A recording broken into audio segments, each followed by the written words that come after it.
పూజారి కరుణించలేదన్నట్లుగా ఉంది కరీంనగర్ జిల్లాలో రైతుల పరిస్థితి. బావుల్లో పుష్కలంగా నీరున్నా కరెంటు కోతలతో పంటలు సాగు చేయలేని దుస్థితి నెలకొంది.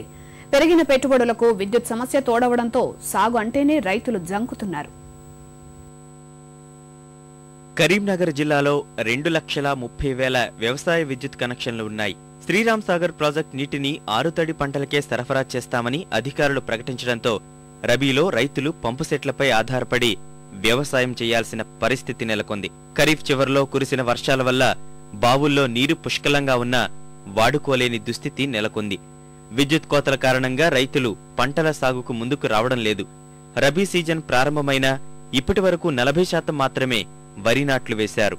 ఈ సంవత్సరం వరుణదేవుడు కరుణించి వర్షాలు పడి చెర్లలో నీళ్ళు వచ్చి బావులో నీళ్ళు వచ్చి పొలాలు పెట్టుకుందామంటే సగమాడి వారుతుంది, సగమాడి ఎండుతుంది. ఇప్పుడే ఇంత కష్టం ఉంటే ఈ కరెంటు రాదని చెప్పి ఈ పెట్టుబడులన్నా మిగులుతాయని చెప్పి సగం పొలం వేసుకొని సగం పొలంకు విడిచిపెట్టడం జరుగుతుంది. ఎప్పుడు వచ్చేది ఎప్పుడు పోయేది ఎవరికి అర్థం కాకుంటున్నది. అది రాత్రి వస్తుందో పగలు వస్తుందో అనేది అర్థం లేకుంటున్నది. బాయిలలో నీళ్ళు అయితే ఉంటున్నాయి, కాకపోతే కరెంట్ ఉండలేదు. అది పొలాలు వేస్తలేము, ఏది లేదు. నీళ్ళు బాయిలు ఉన్నాయి, ఉన్నంత మందం వల్ల పంట లేదు. నీళ్ళు కరెంటు ఇయ్యక కరెంటు లేక మేము ఎండిపోతున్నాయి. అన్నీ ఎండిపోయి మేము చేసుకొని చేయకున్నా కానీ అది చేసిన విలువ ఏం లేదు. వ్యవసాయానికి రోజు 7 గంటల విద్యుత్ సరఫరా చేస్తామని ప్రభుత్వం ప్రకటించిన 3 గంటలు కూడా ఉండటం లేదని రైతులు వాపోతున్నారు. దీనికి తోడు లో వోల్టేజీ వల్ల ట్రాన్స్ఫార్మర్లు, మోటార్లు కాలిపోతున్నాయని ఆందోళన వ్యక్తం చేస్తున్నారు. ఎప్పుడు వస్తుందో ఎప్పుడు వద్దో ఇలా కరెంట్ అధికారులకు తెలియదు.